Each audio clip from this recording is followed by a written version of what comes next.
Hello everyone, this is our lecture 8 of daily MCQ series, जिसमें हम unit 3 पर आ चुके हैं। एनिमल न्यूट्रिशन के सब्जेक्ट की यूनिट 3 में क्या क्या टॉपिक आने वाले हैं ये है नेक्स्ट स्लाइड्स पे। चेक करते हैं पहले टॉपिक्स को और फिर इन टॉपिक्स से रिलेटेड जो भी एमसीक्यूज पूछे गए हैं वेरियस स्टेट्स एग्जाम्स में उनको हम डिस्कस करेंगे और उनको हम देखेंगे, अच्छे से समझेंगे। सबसे पहला टॉपिक क्या है? Energy partitioning in live stock, measurement of energy कैसे करते हैं, expression of energy value in feeds बोल दीजिए या एक्सप्रेशन ऑफ एनर्जी सिस्टम बोल दीजिए। इनका पता होगा तो पता लग जाएगा कैसे एक्सप्रेस करते हैं एनर्जी को फीड की। Protein evaluation of feed and then calorie protein ratio. कुछ नहीं समझ में आया तो कोई दिक्कत नहीं है, लेक्चर रहेगा कोई यूट्यूब पे तो उस पर देख लेना सारे। मे भी शायद फर्स्ट लेक्चर में इनमें से काफ़ी कुछ करवाया होगा, बट आप अभी क्वेश्चन पे ध्यान दें। क्वेश्चन आपको, आई एम क्वाइट श्योर, कोशिश में यही करता हूँ कि क्वेश्चन आपने थ्योरी पढ़ी हो ना पढ़ी हो कि क्वेश्चन आपके निकल जाएं। और फिर भी कुछ क्वेश्चन जहाँ पे थोड़ा सा डाउट रहता है तो ये समझ लेना कि उस पर एक्सप्लेनेशन की ज़्यादा देर की जरूरत थी, वो मैं नहीं दे पाया क्योंकि हमारा टाइम लिमिट क्या है, इसका हाफ एन आवर का लेक्चर रहता है हमारा, इससे ज़्यादा नहीं कर सकते हैं इसको, है ना। चलिए जी, नहीं तो इसका कोई मतलब नहीं बचेगा। सबसे पहले क्वेश्चन पे चलते हैं इसी के साथ, बट क्वेश्चन पे चलने से पहले मैं आपको एक कॉन्सेप्ट बताना चाहता हूँ जो कि काफ़ी इंपॉर्टेंट कॉन्सेप्ट है, लेकिन बहुत बहुत बहुत बहुत ईजी कॉन्सेप्ट है। चलिए, ये फीड है, इस फीड की टोटल एनर्जी निकालनी है, मतलब पूरा सारे बॉन्ड्स को ब्रेक करके मैं देखना चाहता हूं कि इस फीड के अंदर अगर कोई ऐसा इंसान, कोई ऐसा रोबोट, कोई हो ऐसा शैतान जो पूरे इसके बॉन्ड ब्रेक करके ये बता दे कि इसमें एनर्जी कितनी है। ऑब्वियसली मैं खाऊंगा तो मेरे अंदर से डाइजेस्टिबिलिटी कम है, मेरा पेट खराब है तो मेरा कम हो, किसी कोई हेल्दी है तो थोड़ा ज्यादा हो, या किसी और स्पीसीज में डालूं तो उसमें और ज्यादा इससे एनर्जी एक्सट्रैक्ट कर ले। बट मेरे को चाहिए ऐसा इंसान या ऐसा रोबोट या ऐसी मशीन जो इसके पूरे बोन्स को ब्रेक करके बताए कि इसमें कितनी एनर्जी है आखिरकार, अगर कोई अपने वाली पे आ जाए बिल्कुल पूरा बोन ब्रेक करके एनर्जी निकालने पे। है कोई ऐसा इंसान? नहीं है, सबको पता है यार। क्या यूज करते हैं इसके लिए? बॉम कैलोरीमीटर यूज करते हैं, जिसके यूज से क्या क्या बॉम्ब फेंकते हैं क्या वहां पे? बस कुछ ऐसा ही समझ लो, बॉम्ब भी फेंक रहे हैं। क्यों? क्योंकि इसके जितने भी बॉन्ड्स होते हैं फीड के सारे बॉन्ड्स क्या हो जाते हैं? ब्रेक हो जाते हैं। वो बॉन्ड्स ब्रेक होने से जो एनर्जी रिलीज होती है उसको हम, उसके जो ये बराबर में वाटर रहता है उसका टेम्परेचर बढ़ जाता है, उससे हम एक आइडिया लगा लेते हैं कि इस टोटल एनर्जी जो रिलीज हुई है वो कितनी एनर्जी रिलीज हुई होगी। अब उसमें मत घुस जाना, सर वाटर का टेम्परेचर बढ़ा है उसके हिसाब से क्या निकला वहां से बाहर, टेंशन वाली बात नहीं, वहां से कोई क्वेश्चन नहीं पूछता। लेकिन मेन बात क्या है, इस बॉम कैलोरीमीटर को हम यूज करते हैं इस फीड की ग्रोस एनर्जी निकालने के लिए। क्यों? क्योंकि सारे बॉन्ड ब्रेक होते हैं, उससे जो एनर्जी रिलीज होती है उसको काउंट करते हैं। वो क्या होती है? Gross energy of this feed. अब क्या फीड सैंपल की ही ग्रोस एनर्जी निकालते हैं क्या? अगर मुझे उठा करके इस बॉम कैलोरीमीटर में रख दोगे तो जितने बॉन्ड है ना, कार्बन प्रोटीन सब टूट करके वो भी एनर्जी में कन्वर्ट हो जाएंगे और उससे भी क्या निकलेगी? मेरी पूरी बॉडी की क्या निकल जाएगी? ग्रोस एनर्जी निकल जाएगी। जितने भी टोटल एनर्जी है सब कुछ निकल जाएगा। तो फीड को डालो, फीसिस को डालो, यूरिन को डालो, जिसको भी डालोगे उसका क्या होगा? उसका टोटल यानी कि ग्रोस एनर्जी निकल जाएगा। होपफुली आप लोगों को समझ में आया होगा। अब इससे ज्यादा तो सिंपल मैं क्या ही बताऊं। अब यहां पे एनिमल को लेते हैं। ये एनिमल था, ये इसका स्टमक बना लेते हैं ऐसे, ये लो लो, ये टेल हो जाएगी, ठीक है। अब ये इस फीड को खाता है, इंजेस्ट करता है, उसके बाद क्या होता है एनिमल में? डाइजेशन। डाइजेशन के बाद क्या होता है? अब्जॉर्प्शन होता है, ठीक है। उसके बाद का प्रोसेस क्या है? ये यहां से फीसिस को सिक्रीट करेगा। जब हम एक्सपेरिमेंट करते हैं तो क्या करते हैं, जो एनिमल ये 24 या 48 आवर्स में जितनी भी फीसिस कर रहा है सबको क्या करेंगे? कलेक्ट करेंगे और कलेक्ट करके इन फीसिस को किस में रखेंगे? ये अपना डब्बा, जिससे पता लगता है ग्रोस एनर्जी कितनी होती है किसी भी चीज में। जिसको रख दो कि उसे निकाल देगा। कौन है ये बॉम कैलोरीमीटर है। क्या कैलोरीमीटर क्या होता है? मीटर मतलब कुछ मेजर करने वाला, क्या कैलोरी मतलब एनर्जी, एनर्जी मेजर करने वाला। This is our bomb calorimeter. Faeces को इस बॉम कैलोरीमीटर में रखेंगे ला करके तो पता लग जाएगा फीसिस के अंदर कितनी एनर्जी है। बोलोगे सर फीसिस में एनर्जी? यस, क्योंकि अब सारा, मैं यहां पे क्या बोल रहा हूं, ये डाइजेशन होगा। अब डाइजेशन होकर के सारा अब जो भी हो जाएगा, अब जिसका डाइजेशन नहीं हो पाया वही तो बाहर जाएगा ना। तो फीसिस में क्या होगा? बहुत ज्यादा इनडाइजेस्टिबल पार्ट होता है। क्या बेसिकली क्या है? ये इनडाइजेस्टिबल पार्ट ही होता है यूजुअली। यानी कि ये वो पार्ट है या ये वो पर्टिकुलर पार्ट बचा है किसका? फीड का, जिसकी बॉन्ड ब्रेक नहीं हो पाई इस एनिमल की बॉडी में। क्योंकि ये तो बेचारा बॉम कैलोरीमीटर तो है नहीं, सारे बॉन्ड ब्रेक कर देगा। अलग अलग एनिमल की अलग अलग कैपेसिटी होती है डाइजेस्टिबिलिटी की। तो ये फीसिस जो आई हैं ये क्या दिखाती हैं, ये अनडाइजेस्टिबल पार्ट दिखाती हैं, और इन फीसिस को हम बोम कैलोरीमीटर में डालेंगे तो क्या निकल के आएगा, ग्रोस एनर्जी ऑफ फीसिस निकल के आएगा, जिसको हम क्या बोलते हैं, क्या बोलते हैं हम, फीकल एनर्जी बोल देते हैं। बात समझ में आएगी नहीं आई, या फिर और शॉर्ट बताऊं, फीकल एनर्जी एफई बोल देते हैं उसको, ठीक है जी। अब इसको ऐसे करेंगे, बार बार लिखना नहीं पड़ेगा मेरे को, इतनी मेहनत नहीं करनी पड़ेगी, तो फीकल एनर्जी निकल के आ जाएगी। तो इससे पता क्या लग रहा है, ग्रोस एनर्जी का समझ में आया, फीड का पता होना जरूरी है। फीड के अंदर मान के चलिए 100 क्या थी ग्रोस एनर्जी, इसके पूरे बोन ब्रेक होने के बाद जो एनर्जी रिलीज हुई वो 100 थी, मतलब इस फीड में 100 से ज्यादा तो एनर्जी है नहीं। अब एनिमल में दे रहे हैं तो ऑब्वियस सी बात है सारे बोन तो ब्रेक नहीं कर पाएगा, बट कितने कर पाएगा देखते हैं। अब डाइजेशन हुआ यहां पे, अब डाइजेशन के बाद क्या हुआ, फीसिस बाहर गई और अब्जॉर्प्शन हुआ। तो ये बोलना चाह रहे हैं, छोड़ो अब्जॉर्प्शन को, फीसिस जो बाहर गई ना उसकी एनर्जी कैलकुलेट कर ली, उसकी एनर्जी कैलकुलेट करके आती है 15। ये जो एफ है ये क्या आती है, 15 आती है। तो इसका मतलब क्या है, इस फीड के अंदर total energy, total gross energy थी 100, और बाहर अभी तक बाहर कितनी आई है 15। तो बाकी की 85 है वो किधर है, एनिमल की बॉडी के अंदर ही है।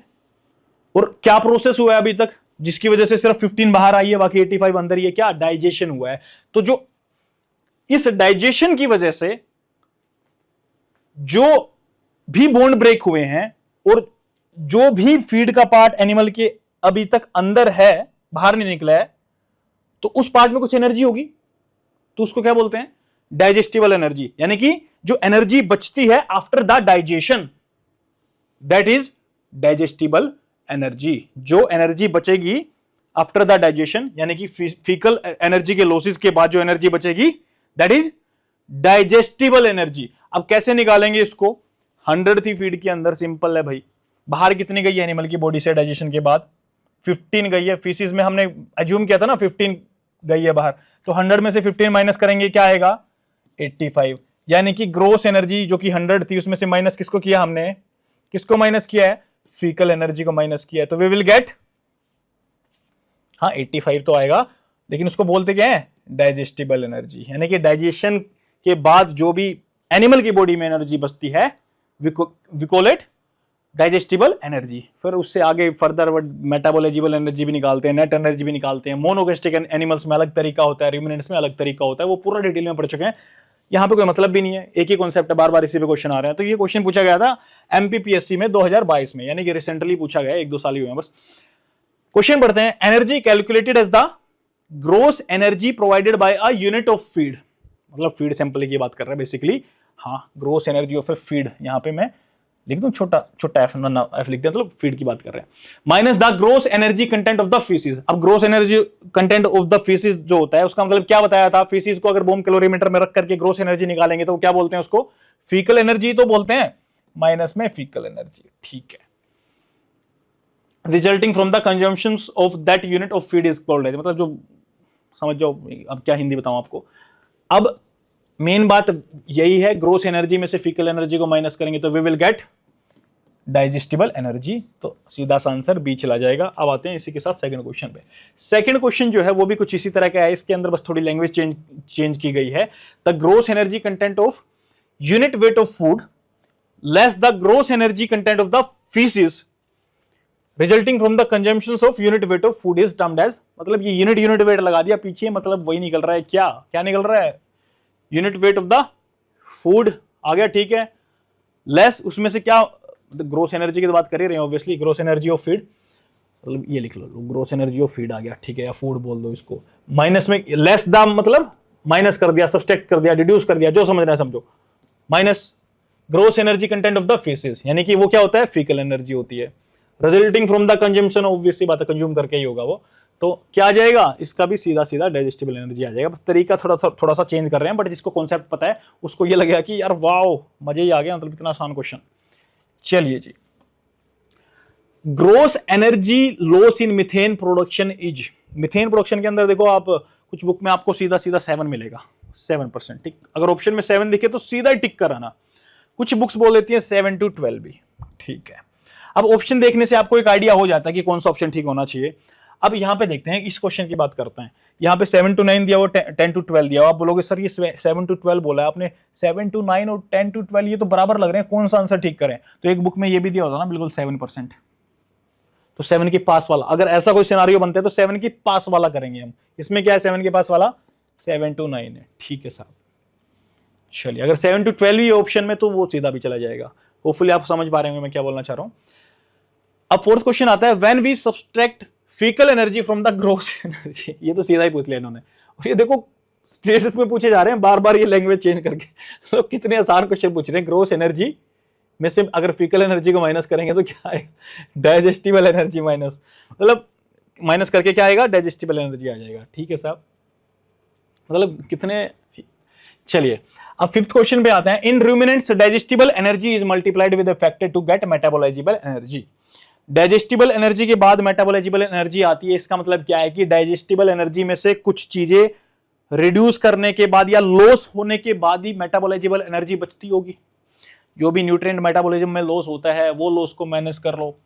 इसको हम चलो वो छोड़ देते हैं, अभी डिटेल में नहीं जाते हैं क्योंकि नहीं तो फिर वो पूरा हो जाएगा। बट होपफुली आपको समझ में, इतना तो जरूर समझ में आया होगा, जो डाइजेस्टिबल एनर्जी है इसमें से कुछ चीजें लॉस करने के बाद we will gate metabolisable energy. और यूजुअली हम क्या करते हैं, लगा लीजिए डाइजेस्टिबल एनर्जी 100 है ना, तो हमें एक आइडिया होता है कि लगभग इसका 82% क्या होता है? मेटाबोलाइजेबल एनर्जी। क्या होता है इसका? 82%। अब ये 100 है तो ऑब्वियसली मैंने 82 लिख दिया यहाँ पे, बट यहाँ पे 125 होता तो फिर क्या लिखता मैं?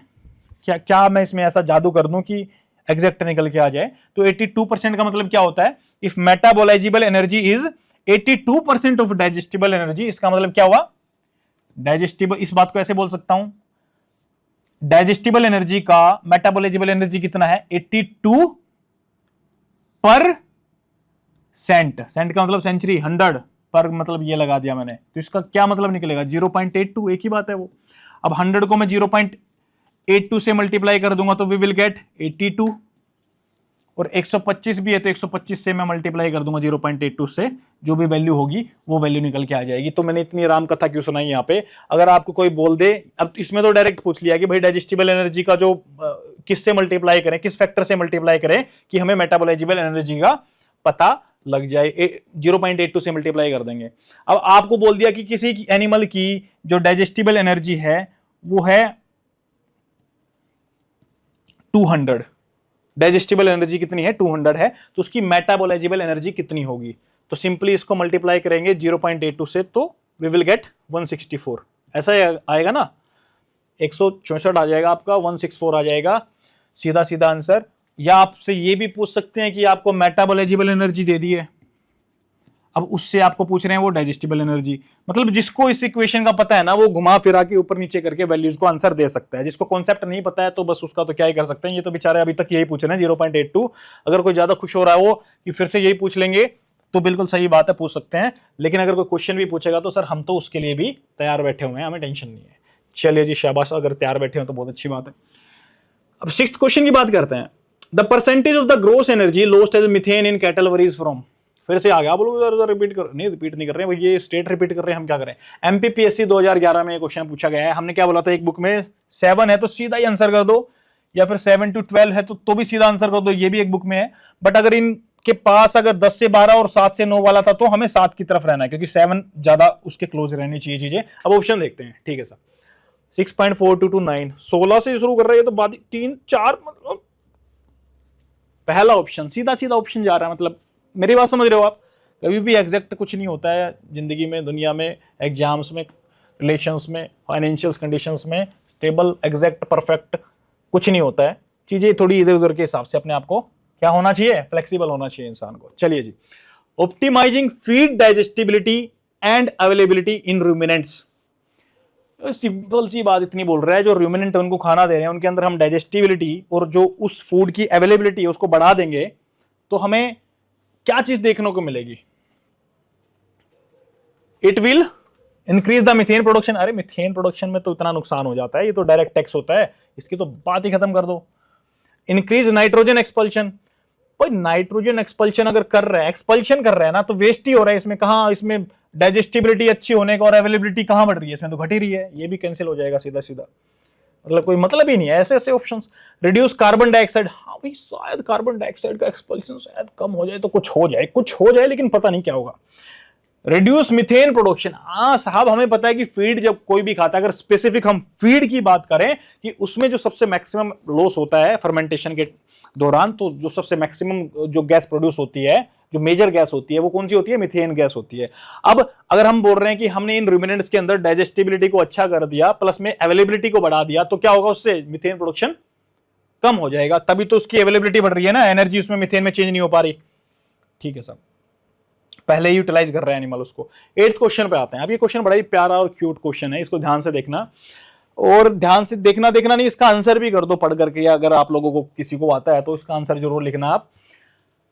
चलिए क्वेश्चन पढ़ता हूं आप लोगों के लिए, तब तक आप तैयार हो जाओ आंसर लिखने के लिए अपना। इन फैटनिंग कमेंट्स में, मतलब आंसर नोटबुक में मत लिखने लग जाना, ताकि आप जब कभी भी ये लेक्चर ओपन करें तो आपको सीधे सीधे दिखे कि हाँ यार हमने कमेंट पे ये लिखा हुआ था, हमारा गलत था या हमारा सही था, हमें ये रिवाइज करना है। मैं तो ये बोलता हूँ, देखो बार बार बोलना अच्छा भी नहीं लगता है, वैसे थोड़ा अजीब लगता है, बट मैं आपको सच में बता रहा हूँ। जैसे हमारा ये लेक्चर 1 है, 2 है, 3 है, 4 है, 5 है। जैसे आप लेक्चर देखते हैं ना, कोई भी क्वेश्चन है, आप वीडियो को पॉज कर लें, पॉज करके आपको जो आंसर आता है आप लिखें, उससे फिर सेकंड क्वेश्चन आता है, फिर उससे जो भी आंसर आता है आप उस आंसर को लिखें। अब उसके बाद आप ये देखें कि आपको आउट ऑफ 20 क्वेश्चन कितने क्वेश्चन आते थे। जो क्वेश्चन आपको आते थे ना पहली बार में आपका आंसर सही गया, तो समझ लो आपको उसको ज्यादा रिवाइज करने की जरूरत नहीं है। जो आपको लगता है कि ये क्वेश्चन हमारा गलत हुआ था, तो उसमें क्या आपको करना पड़ेगा? उसमें आपको ध्यान देना पड़ेगा थोड़ा सा। उससे फायदा क्या होगा, जब आप रिवाइज करने आएंगे तो आपको ये नहीं है कि बच्चों की तरह वो तोता बन के फर्स्ट से लेके 20 क्वेश्चन तक जाना है। आपको ये देखना है कि ये मेरे क्वेश्चन गलत हुए थे, और मोस्ट प्रोबेबली आगे जाकर के भी यही क्वेश्चन गलत हो सकते हैं। जो आंसर ठीक हुए थे उनको बार बार रिवाइज करने की जरूरत नहीं होती, जो गलत होते हैं उनको रिवाइज करना होता है। ठीक है जी, चलिए 8th क्वेश्चन क्या है? In fattening animals which metabolic process is associated with an RQ value greater than 1। यानी कि उन एनिमल्स में जिनकी फैटनिंग हो रही है, और वो भी किस वजह से बोलना चाह रहा है, वजह छोड़ दो 1 मिनट के लिए। फैटनिंग किसी एनिमल की हो रही है तो उसमें कौन सा मेटाबॉलिक प्रोसेस चल रहा होगा अगर RQ respiratory quotient more than 1 है। अब ध्यान से सुन लीजिए, रेस्पिरेटरी कोशेंट सबको पता है कार्बोहाइड्रेट का कितना होता है 1, यानी कि जितना भी ऑक्सीजन कंज्यूम कर रहा है उतना ही कार्बन डाइऑक्साइड रिलीज कर रहा है, तभी तो 1 आएगा ना। और रेस्पिरेटरी कोशेंट होता क्या है? रेस्पिरेटरी मतलब ये सांस ले रहे हैं, जो जितना ऑक्सीजन कंज्यूम कर रहे हैं। फिर और दूसरी गैस क्या होती है? Carbon dioxide. तो उनका क्वोशंट मतलब एक को दूसरे से डिवाइड करना है। इतनी बात ध्यान रखना है, जो CO2 है ये थोड़े से बड़े हैं, देखो ज्यादा अल्फाबेट आ रहे हैं इसमें, बाबूजी को ऊपर बैठाना है, इन ऑक्सीजन को नीचे लेना है। बस ये बात मत भूल जाना, ऑक्सीजन को ऊपर मत करना। जो बड़े लोग हैं, बड़े साहब है, उनको ऊपर बैठा देना है, यानी कि ऑक्सीजन के साथ कार्बन भी आया हुआ है यहाँ पे, इनको ऊपर बैठाना, इसको नीचे लेके आना। बस यही धोखा लग सकता है, और कोई इतनी बड़ी बात नहीं है। रेस्पिरेटरी क्वोशंट में कोई नाइट्रोजन नहीं लिख के आएगा ऊपर, ऑक्सीजन कार्बन डाइऑक्साइड 2 ही गैस होती है। अब कार्बोहाइड्रेट के लिए जो RQ है ये 1 होता है, फैट के लिए जो होता है वो 0.7 होता है, और प्रोटीन के लिए जो होता है ज्यादा होता है फैट से। उसमें क्या ज्यादा होता है? क्यों? क्योंकि फैट के ऑक्सीडेशन के लिए बहुत ज्यादा ऑक्सीजन चाहिए होती है, और ज्यादा ऑक्सीजन चाहिएगी तो ओवरऑल जो वैल्यू है वो कम आएगी, क्योंकि नीचे वाली वैल्यू बड़ी है तो ऊपर क्या आएगी? कम आएगी। कितनी आती है? 0.7 आती है, जबकि प्रोटीन की 0. ये रेंज में होती है, मतलब एक आइडिया आपको दे रहा हूं मैं, आपको एक आइडिया पता होना चाहिए। कैलोरीफिक वैल्यू क्या होती है अगर ना पता हो तो आप लोगों को? कार्बोहाइड्रेट की, प्रोटीन की ऑलमोस्ट 4 होती है, इसकी भी 4 होती है, और फैट की क्या? इसकी 9 पॉइंट समथिंग, इनकी भी 4 पॉइंट समथिंग होती है। बट मैं एक आइडिया दे रहा हूं कि 4, 4 और 9 ऐसे होता है। ठीक है साहब, किलो कैलोरी पर ग्राम, 1 ग्राम में इतनी एनर्जी होती है, इतनी कैलोरी एनर्जी देते हैं। ठीक है, बात समझ में आई? अब आ जाओ क्वेश्चन के ऊपर। अब बोलोगे सर आपने 1 बताई, 0.7 बताई, 0.8 बताई, मोर देन 1 की तो बात ही नहीं करी आपने, तभी तो क्वेश्चन में मजा है। अब ये रेस्पिरेटरी क्वेश्चन से हमने इनडायरेक्ट कैलोरीमीटर में पढ़ा था कि क्या हमें पता लगता है। इस रेस्पिरेटरी क्वेश्चन से हमें यह पता लगता है कि ऑक्सीडेशन या मेटाबॉलिज्म जो बॉडी में चल रहा है वो किस सब्सटेंस का चल रहा है। फॉर एग्जांपल, अगर मास्क लगा के रखा है, उस मास्क से हम ये डिटेक्ट कर रहे हैं कि ऑक्सीजन कितनी कंज्यूम कर रहा हूं, और मैं 24 घंटे के अंदर कार्बन डाइऑक्साइड कितने रिलीज कर रहा हूं, और मेरा उसका जो रेशियो आ रहा है वो 1 आ रहा है। इसका मतलब क्या? कार्बोहाइड्रेट का क्या चल रहा है? मेटाबॉलिज्म मेरी बॉडी के अंदर चल रहा है, क्योंकि अगर उसका ऑक्सीडेशन हो रहा है तो ऑक्सीजन कंज्यूम कर रहा हूं मैं, उतना ही कार्बन डाइऑक्साइड रिलीज कर रहा हूं, तो दोनों को डिवाइड कर रहा हूं तो 1 आ रहा है। अब हो सकता है 0.99 भी आ जाए। इसका मतलब क्या है, हो सकता है थोड़ा बहुत प्रोटीन और फैट का भी हो रहा है ऑक्सीडेशन या मेटाबॉलिज्म, बट मैक्सिमम किसका हो रहा है, कार्बोहाइड्रेट का ही हो रहा है। एग्जैक्ट नहीं आता बिल्कुल 0.7, वो थोड़ा सा आसपास रहता है। इसका मतलब क्या है कि ज्यादातर तो कार्बोहाइड्रेट्स का हो रहा है, बट कुछ थोड़ा बहुत प्रोटीन और उसका भी हो रहा होगा, फैट का, तभी तो 0.99 आ रहा है या 0.97 आ रहा है, 0.91 आ रहा है, एग्जैक्ट 1 नहीं आ रहा है। तो इसका मतलब ये होगा, प्रैक्टिकल चीजें, प्रैक्टिकल वैल्यू ऐसी ही आती है, बिल्कुल एग्जैक्ट नहीं आता। वो तो समझने के लिए हमें स्टैंडर्ड के लिए मानते हैं कि 1 ऐसे आ जाएगा, बट प्रैक्टिकली ऐसा हो सकता है कि सिर्फ कार्बोहाइड्रेट का ही मेटाबॉलिज्म हो रहा हो बिल्कुल, या सिर्फ फैट का ही हो रहा हो, ऐसा देख पाना थोड़ा मुश्किल होता है। ठीक है साहब, चलिए अब क्वेश्चन पे आ जाते हैं। अब ये साहब बोलना चाह रहे हैं, फैटनिंग एनिमल की बात कर रहे हैं, और ये बोल रहे हैं कि कौन सा मेटाबॉलिक प्रोसेस ऐसा है जिसमें जो आरक्यू होता है, रेस्पिरेटरी क्वोशिएंट होता है, वो मोर देन 1 होता है, मोर देन 1। जब कार्बोहाइड्रेट मैंने खा लिया, फैटनिंग मैं बोल रहा हूं, तो जब कार्बोहाइड्रेट को, ध्यान से सुनना ये बात प्लीज, फोकस करके, जब कार्बोहाइड्रेट को मैं फैट में कन्वर्ट करूंगा, किसी चीज से फैट बना रहा हूं, इस प्रोसेस को क्या बोलते हैं, फैट क्या है, लिपिड के अंदर तो आता है ना फैट, तो लाइपोजेनेसिस बोल दिया, लिपोजेनेसिस बोल दिया उसको। यार जब कार्बोहाइड्रेट को मैं फैट में कन्वर्ट करता हूं ना, तो बहुत ज्यादा क्या चाहिए होता है, ओ सॉरी, मतलब बहुत ज्यादा क्या होता है, कार्बन डाइऑक्साइड रिलीज होता है। इस रिएक्शन में जब कार्बोहाइड्रेट से फैट बनता है, ऑक्सीजन भी कंज्यूम होती है, बट कार्बोहाइड्रेट तो बहुत, सॉरी, कार्बन डाइऑक्साइड तो बहुत ज्यादा रिलीज होता है, बहुत ज्यादा रिलीज होता है।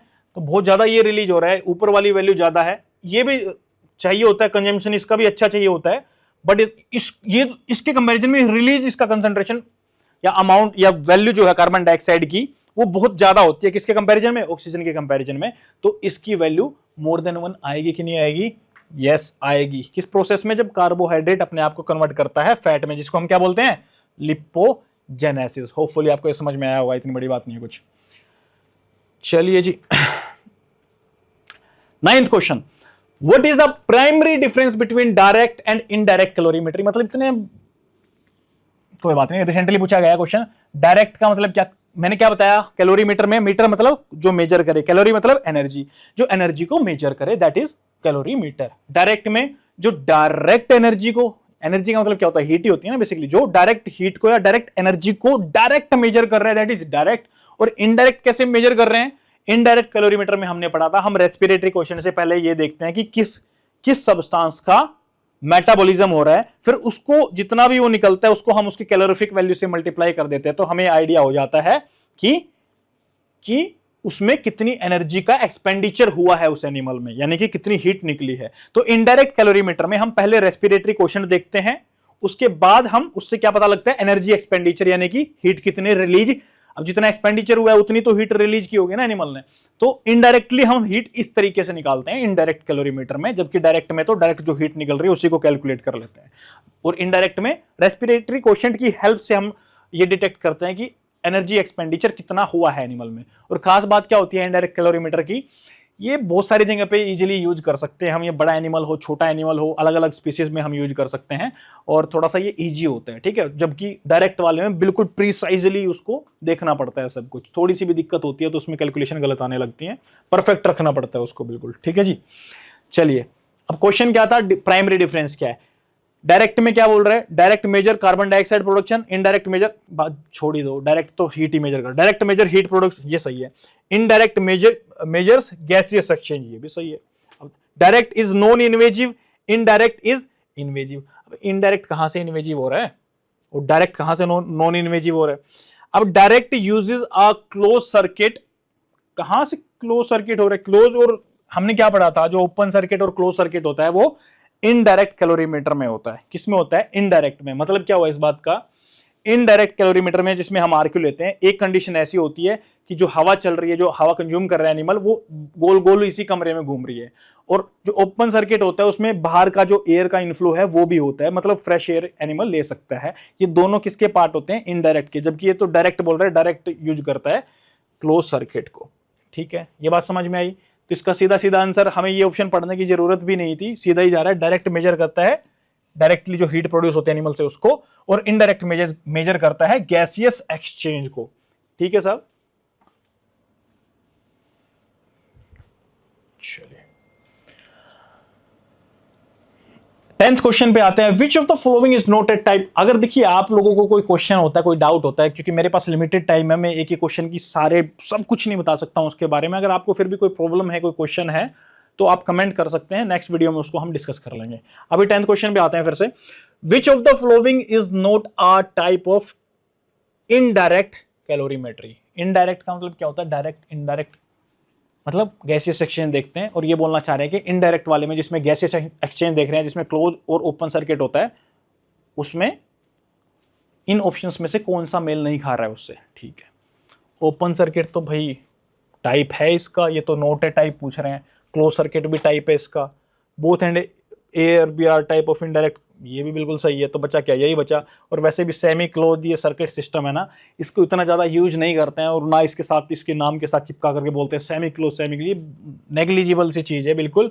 और वैसे भी अगर हमें ऑप्शंस ढूंढना ही है तो डी तो नामुमकिन है, ए भी नामुमकिन है, बी भी नामुमकिन है, क्योंकि ये दोनों किसके पार्ट हैं, ये इनडायरेक्ट कैलोरीमीटर के पार्ट हैं। और डी ऑप्शन में क्या बोला गया है, बोथ एंड ए और बी, मतलब ये तो बिल्कुल ही इसके पार्ट हैं, तो बचता ही सी है।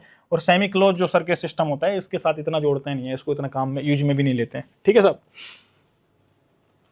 11th क्वेश्चन में बोलते हैं, what is the respiratory question for carbohydrate. क्या होता है, अभी चिल्ला के बताया था, 1 होता है, फैट का 0.7, प्रोटीन का 0.8।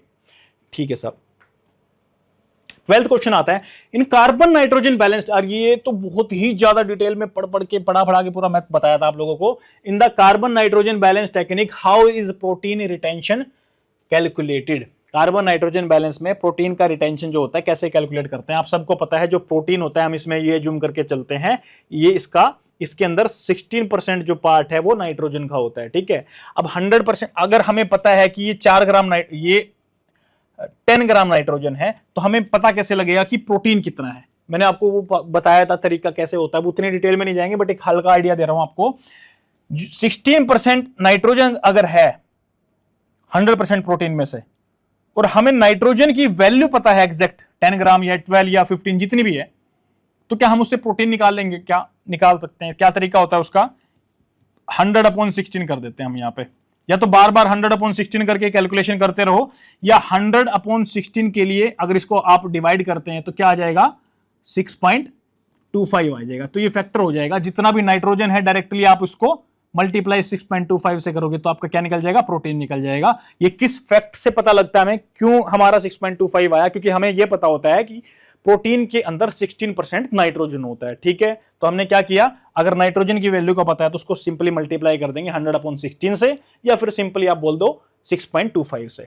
तो नाइट्रोजन जो जितना भी रिटेन हुआ है उसको मल्टीप्लाई अगर हम करेंगे 6.25 से, तो we will get to know कि उस एनिमल की बॉडी में इतने नाइट्रोजन से कितना प्रोटीन क्या बना है। फॉर एग्जाम्पल, अगर नाइट्रोजन रिटेन हुआ था 100 ग्राम, तो प्रोटीन जो है वो कितना होगा, 625 ग्राम हो जाएगा। क्यों हो जाएगा, क्योंकि we just multiply this nitrogen by 6.25 factor. Hopefully समझ में आया होगा, अब इतना भी मुश्किल नहीं है वैसे। अब 13th क्वेश्चन पे आ जाते हैं इसी के साथ, which method is described as costly and time consuming when used on larger animal species. देखो लार्जर में डायरेक्ट इनडायरेक्ट सब यूज करते हैं अपन, ठीक है। Carbon nitrogen balance technique use करते हैं, ठीक है। अब कंपैरेटिव स्लॉटर मेथड भी यूज करते हैं, बट एक बात मैंने आप लोगों को बताई थी, जो कंपैरेटिव स्लॉटर मेथड होता है, अगर मैं सिंपली आपको बताना चाहूं, हमने छोटे एनिमल्स के लिए यूज किया था। क्यों लिया था, सिमिलर से 2 एनिमल ले लिए और हमने एज्यूम किया कि बिल्कुल इनकी जेनेटिक्स जो है वो लगभग सेम है, क्योंकि एक ही पेरेंट से लिए थे, एनवायरमेंट भी बिल्कुल एक जैसा ही रहेगा। तो अगर ये बढ़ करके अगर खाना खा करके 100 kg का होता, तो ये भी 100 kg का हो चुका होता है। ठीक है, कुछ हम ऐसा एज्यूम इसमें करके चलते हैं, अगर आप लोगों को ध्यान हो तो, क्योंकि हम इन दोनों को बिल्कुल सेम मानते हैं। फिर क्या करते हैं, इसको तो यहाँ पे स्लॉटर कर देते हैं, पूरा कंपोजिशन देख लेते हैं इसका क्या था बॉडी में, उसके बाद इसको ग्रो करते हैं, और हम ये मान के चलते हैं अगर ये एनिमल जिंदा होता तो ये एनिमल भी ऐसे ही ग्रो कर रहा होता। तो उसके बाद क्या करते हैं हम, इसको जब ये बड़ा हो जाता है तो इसमें हम कंपोजिशन देखते हैं कि इतना फीड खिलाने के बाद इसमें इतना कंपोजिशन आया है, और जब फीड नहीं खिलाया था, जब ये इतना था, तो कंपोजिशन कितना था, ये जो यहां से कैलकुलेट किया था इसको मार के, और जो इसको कैलकुलेट किया था हमने ये सोच लिया था कि इसके अंदर भी यही होगा। तो बेसिकली इसका कंपैरिजन इसके मोटे होने से कर रहे हैं, ये मान करके कि ये जब छोटा था इसमें कंपोजिशन, ये हमने जो काट के देखा था इस वाले में, इसका और इसका सेम ही होगा।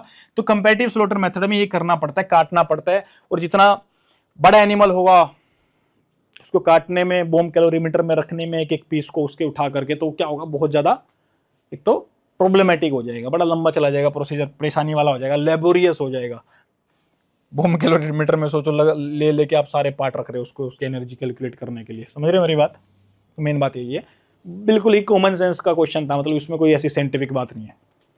14th क्वेश्चन की बात करते हैं। In a close circuit indirect calorimetry system how is carbon dioxide production measured? भाई क्लोज सर्किट अगर है, हमने क्या बात करी थी, ओपन और क्लोज किसके पार्ट है, इनडायरेक्ट कैलोरीमीटर के, जिसमें हम रेस्पिरेटरी क्वेश्चन चेक करते हैं। अब रेस्पिरेटरी क्वेश्चन में क्या था, हमें चाहिए कि किसी भी एनिमल ने ऑक्सीजन कितना कंज्यूम किया और कार्बन डाइऑक्साइड उसने कितना रिलीज किया, तो दोनों की चाहिए होगी। ये पूछ रहा है कि कार्बन डाइऑक्साइड जो हम कैलकुलेट करते हैं कि कितना, मतलब मेजर कैसे करते हैं उसको, जो कार्बन डाइऑक्साइड निकलता है close circuit indirect calorimeter system से, उसको हम मेजर कैसे करते हैं, मैं आपको वैसे पूरा डिटेल में बता चुका हूं। हम क्या अब्जॉर्बेंट लगाते हैं, तो उस अब्जॉर्बेंट से क्या पता लग जाता है हमें, लगा लीजिए उस अब्जॉर्बेंट का वेट था 10 ग्राम, अब आफ्टर द एक्सपेरिमेंट उसका वेट हो गया है 30 ग्राम। और अब्जॉर्बेंट क्यों बोल रहा हूं मैं इसको, क्योंकि एक सिर्फ कार्बन डाइऑक्साइड को ही क्या करता है, अब्जॉर्ब करता है, कार्बन डाइऑक्साइड अब्जॉर्बेंट बोलते हैं इनको। अगर ये कार्बन डाइऑक्साइड को ही अब्जॉर्ब कर रहा है और 10 ग्राम के बाद 30 ग्राम हो जाता है, तो हम क्या बोल सकते हैं, 20 ग्राम जो है इसका जो वेट ये बड़ा है, ये किसकी वजह से बड़ा होगा, कार्बन डाइऑक्साइड की वजह से। क्यों? क्योंकि सिर्फ कार्बन डाइऑक्साइड को ही अब्जॉर्ब कर रहा है। तो 20 ग्राम में कितना कार्बन डाइऑक्साइड होता है वो हम कैलकुलेट कर लेते हैं। तो कार्बन डाइऑक्साइड को मेजर कर लिया, तो क्या क्या बोलेंगे इसमें, क्या आंसर जाना चाहिए, by analysing the composition of incoming and outgoing air, उससे क्या ही पता लगेगा। By weighing the carbon dioxide absorbent before, यानी कि बिफोर कितना था, 10 ग्राम था, एंड आफ्टर यूज उसमें कितना हुआ, 30 ग्राम। किसकी बात कर रहे हैं, कार्बन डाइऑक्साइड अब्जॉर्बेंट की, यानी कि 10 ग्राम था, 30 ग्राम हुआ, यानी जो 20 ग्राम वेट बढ़ा है इसका, 10 से 30 हुआ है जब, तो ये 20 ग्राम किसकी वजह से बढ़ा, कार्बन डाइऑक्साइड की वजह से, क्योंकि ये कार्बन डाइऑक्साइड अब्जॉर्बेंट है, सिर्फ कार्बन डाइऑक्साइड ही अब्जॉर्ब करेगा। और ये 20 ग्राम जो वेट बढ़ा है, हम मान के चलेंगे कार्बन डाइऑक्साइड के ही अंदर आने से बढ़ा है, तो उससे हम कैलकुलेट कर लेंगे कि 20 ग्राम अगर इसका वेट बढ़ा है तो कितना कार्बन डाइऑक्साइड इसमें गया होगा। तो वहां से हम कैलकुलेट करते हैं किसमें, जो क्लोज सर्किट होता है इनडायरेक्ट कैलोरीमीटर सिस्टम में। ठीक है साहब, कोई बड़ी बात नहीं है, छोटी सी बात है। चलिए 15th क्वेश्चन पे आते हैं इसी के साथ। What is the respiratory quotient value when fattening animals converting carbohydrate to fat? वही बात है, क्या हो रहा है यहाँ पे, क्या हो रहा है, क्या हो रहा है भाई, लाइपो या लिपोजेनेसिस, कार्बोहाइड्रेट से उस कार्बोहाइड्रेट को फैट में कन्वर्ट किया जा रहा है, जिसमें क्या बताया था, ऑक्सीजन की जो कंसेंट्रेशन है वो ज्यादा लगती है, कार्बन डाइऑक्साइड की तो बहुत बहुत ही ज्यादा रिलीज होती है। क्या, कार्बन डाइऑक्साइड बहुत ज्यादा रिलीज होती है, और इसी को तो आरक्यू बोलते हैं। अब मैं ये बोल रहा हूं कार्बन डाइऑक्साइड बहुत ज्यादा रिलीज हो रही है, मतलब ज्यादा वैल्यू आएगी। ऑक्सीजन लगा लीजिए, ये पहले थे 10 और 10 नॉर्मल ऐसे पड़े हुए थे, अब बहुत ज्यादा रिलीज होगी तो ये 10 से हो गया 50 और ये 10 से हो गया 20, तो ओवरऑल जो वैल्यू बढ़ रही है वो ऊपर की बढ़ रही है ना। तो इसमें क्या रेस्पिरेटरी क्वोशिएंट क्या होता है, इसमें लिपोजेनेसिस में मोर देन 1 आ जाता है जब कार्बोहाइड्रेट फैट के अंदर कन्वर्ट होता है। वही कॉन्सेप्ट है सेम, अब कितने बार बार बोले उसको। 16th क्वेश्चन पे आ जाओ। In the comparative slaughter method what is used to determine the energy content of the animal. अभी बताया था आपको, डालेंगे कि पार्ट निकाल करके उसका किसमें, बोम कैलोरी मीटर में। 17th क्वेश्चन पे आओ। Which of the following is an advantage of indirect calorimeter. जो इनडायरेक्ट कैलोरीमेट्री है इसमें क्या ऐसा एडवांटेज है, बहुत सारे एडवांटेज हैं। अब ये देखते हैं कि यहां पे क्या पूछना चाह रहे हैं हमसे। It directly measure heat loss from the animal's body, ये तो भूल ही जाओ, ये तो डायरेक्ट करता है। It can only be used on small animals, नहीं भाई स्मॉल बिग आपने गूगल पे जाके देखोगे तो जो हॉर्स है उसके मुंह पे भी लगा रखा है ऐसे, तो वो कोई बात नहीं है, दोनों पे यूज होता है। It provides information on body composition, body composition पे मतलब आर यू किडिंग में, मतलब कुछ भी। It can be use to measure energy expenditure in various species, हाँ एनर्जी गैसियस एक्सचेंज देखते हैं उससे हमें पता लगता है कि एनर्जी एक्सपेंडिचर कितना है, और हम अलग अलग स्पीसीज में यूज कर लेते हैं। यही तो इसका फायदा था, हमने डिस्कस किया था। तो पहला दूसरा तीसरे ऑप्शन में जान ही नहीं थी, तो ऑब्वियसली फोर्थ ऑप्शन ही बचा, और फोर्थ ऑप्शन करेक्ट भी था, तो उसका आंसर फोर्थ ऑप्शन आपका चला जाएगा। इसी के साथ हम आ जाते हैं आपके 18th क्वेश्चन में, जो MPPSC 2022 में पूछा गया था। और इसमें क्या है, how is the energy retain from the fat calculated in the carbon nitrogen balance technique. जो कार्बन नाइट्रोजन बैलेंस टेक्निक है उससे हम ये निकाल लेते हैं लास्ट में कि भाई इतना फैट बचेगा, लगा लो 10 ग्राम फैट बचा। तो इससे एनर्जी वैल्यू कैसे निकालेंगे? हमने एनर्जी वैल्यू क्या होता है, कैलोरीफिक वैल्यू हमें पता होना चाहिए उसके लिए। यानी कि कैलोरीफिक वैल्यू का मतलब क्या है? कैलोरीफिक वैल्यू मतलब एनर्जी तो होता है ना कैलोरी। तो कैलोरीफिक वैल्यू मैं यहां पे बोल रहा हूं, ये सिंपली किसके लिए काम आती है? हमने पहले से निकाल के बैठे होते हैं कि 1 ग्राम कार्बोहाइड्रेट का अगर हम क्या करेंगे, मेटाबॉलिज्म ऑक्सीडेशन करेंगे तो उससे हमें लगभग 4 किलो कैलोरी एनर्जी निकलेगी। अगर वही 1 ग्राम प्रोटीन का करेंगे तो उसकी भी 4। और फैट वाला मैंने क्या बताया था, अगर 1 ग्राम फैट से कितनी एनर्जी निकलती है? लगभग 9 पॉइंट समथिंग किलो कैलोरी पर ग्राम। और ये भी 4 पॉइंट समथिंग होते हैं, पर समथिंग समथिंग ये रहने दो, एग्जैक्ट ऐसा कोई 4.12 या 4.21 आने के चांसेस बहुत कम होते हैं। और कोई सन की ही देगा इसको अगर ऐसा करता भी है तो, क्योंकि बुक टू बुक भी थोड़ा बहुत ऊपर नीचे वो चेंज होता रहता है। वो तो मतलब अपनी दुश्मनी निकालनी हो जाएगी बच्चों के साथ। तो सिंपली आपको इतना आइडिया है 449 physiological fuel value, calorific value क्या होता है हम पूरा डिटेल में पढ़ चुके हैं इसको। तो क्या 1 ग्राम फैट में 9 किलो कैलोरी होती है, समथिंग समथिंग होती है। तो जितना भी फैट होगा, जितने भी ग्राम फैट होगा उसको सिंपली इससे इसकी कैलोरीफिक वैल्यू से मल्टीप्लाई कर देंगे तो हम क्या पता लग जाएगा, इस फैट के अंदर एनर्जी कितनी है। वही तो ये बोल रहे हैं ना क्वेश्चन के अंदर, how is the energy retained from fat calculated in the carbon nitrogen balance technique. तो इसमें कार्बन नाइट्रोजन बैलेंस टेक्निक में ऐसे निकालते हैं, जो फैट होता है उसको, उसकी कैलोरी, जितने भी ग्राम फैट आया है हम उसको कैलोरीफिक वैल्यू से मल्टीप्लाई कर देंगे। कैलोरीफिक वैल्यू क्या होती है, उसमें हम पता करते हैं कि 1 ग्राम फैट के अंदर कितनी एनर्जी होती है, या 1 ग्राम कार्बोहाइड्रेट में, 1 ग्राम प्रोटीन में कितनी एनर्जी होती है। सिंपली जितना भी फैट होगा तो उससे मल्टीप्लाई कर देंगे तो सिंपल अपना आंसर आ जाएगा। उसको अगर 1 kg फैट है तो 1 से मल्टीप्लाई नहीं करना, 1000 से करना है, क्योंकि जो 9 किलो कैलोरी थी वो 1 ग्राम में होती है उतनी एनर्जी। ठीक है जी। 19th क्वेश्चन पे आ जाइए। The proportion of the absorbed nitrogen, आराम से पढ़ता हूं थोड़ा, टेंशन नहीं। The proportion of the absorbed nitrogen that is retained by the animal body and utilized for the synthesizing body tissue is known as। सीधा सीधा बायोलॉजिकल वैल्यू जा रहा है इसका आंसर। इसका भावना मैं बता देता हूं बायोलॉजिकल वैल्यू की, अगर इसमें कुछ मिस कर दिया हो तो इन्होंने बायोलॉजिकल वैल्यू में ये सिर्फ इतना बोलना चाहते हैं, जो भी आपका फीड है इसके अंदर जितना भी प्रोटीन है, मतलब कि कैसे कैलकुलेट करते हैं हम, ये निकाल करके कि नाइट्रोजन कितना है। तो हम नाइट्रोजन देख लेते हैं, उसके बाद हम क्या देखते हैं कि इसका डाइजेशन जो हुआ है उससे हमारा नाइट्रोजन ब्लड के अंदर, डाइजेशन के बाद ब्लड के अंदर हमारा कितना नाइट्रोजन आया है, और वो नाइट्रोजन जो ब्लड के अंदर आया है उससे भी बॉडी जो टिश्यू हैं उन बॉडी टिश्यूज के अंदर ये कितना नाइट्रोजन जा करके प्रोटीन का फॉर्मेशन करता है, यानी कि बॉडी टिश्यूज को बनाता है। प्रोटीन से तो बनते हैं ना बॉडी टिश्यू, कि फैट से बनते हैं? जो बॉडी टिश्यू होते हैं, जो बॉडी बिल्डिंग मटेरियल होता है, हमने लास्ट लेक्चर्स में पढ़ा था, क्या होता है? प्रोटीन होता है ना। तो जो बॉडी टिश्यू किससे बनते हैं? प्रोटीन से बनते हैं ना, या फैट से बनते हैं, कार्बोहाइड्रेट से बनते हैं? प्रोटीन से बनते हैं। तो बेसिकली ये इसकी एक्सप्लेनेशन बनती है आपकी।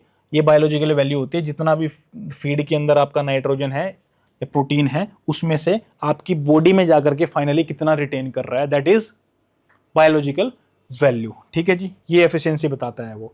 ठीक है, अब प्रोटीन एफिशिएंसी रेशियो होता है एक, तो उसमें तो बिल्कुल ही देसी तरीके से हम बोल देते हैं कि अगर आपने 10 किलो प्रोटीन खाया है तो भैया वेट कितना गेन हुआ है आपका एनिमल का? 4 किलो। ठीक है, तो ये क्या हुआ?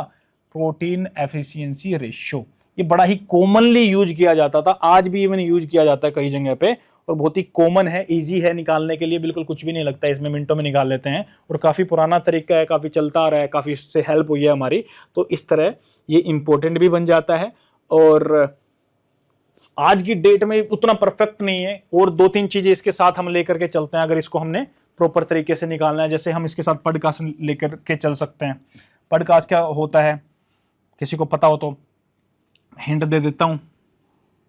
इसका मतलब करेक्टेड अमीनो एसिड स्कोर। ये करेक्टेड अमीनो एसिड स्कोर आप लोगों ने पढ़ा भी होगा कहीं पे, नहीं पढ़ा होगा, लेक्चर नहीं देखे होंगे तो नहीं पढ़ा होगा, बट पॉडकास्ट जिसने पढ़ा होगा वो समझ जाएगा। तो क्या बोलना चाह रहा है ये, बेसिकली ये पॉडकास्ट जैसे जो मेथड्स होते हैं इनके साथ इसको, या डाइजेस्टिबिलिटी जो निकलती है उनके साथ ऐड करके इस मेथड की आज भी रेलेवेंट है ये, और पहले ज़माने में तो बहुत ही ज़्यादा रेलेवेंट रहा है। तो इससे क्वेश्चन पूछे जाते हैं, क्योंकि कोई भी चीज़ ने इतनी मेहनत किसी ने की है और वो इतना यूज में भी लिया है लोगों ने, तो वो ऑटोमेटिकली इंपॉर्टेंट हो जाता है। आज के टाइम में शायद इतना परफेक्ट नहीं है, शायद नहीं उतना परफेक्ट नहीं है, और 2-3 चीजें और लेनी पड़ती है इसके साथ, बट पहले बहुत काम आता था, तो इससे क्वेश्चन भी आ जाते हैं बहुत सारे। ठीक है, इवन यूपीएससी ने भी 2024 में ये आपका प्रोटीन एफिशिएंसी रेशियो के ऊपर 10 मार्क्स का क्वेश्चन पूछा हुआ है।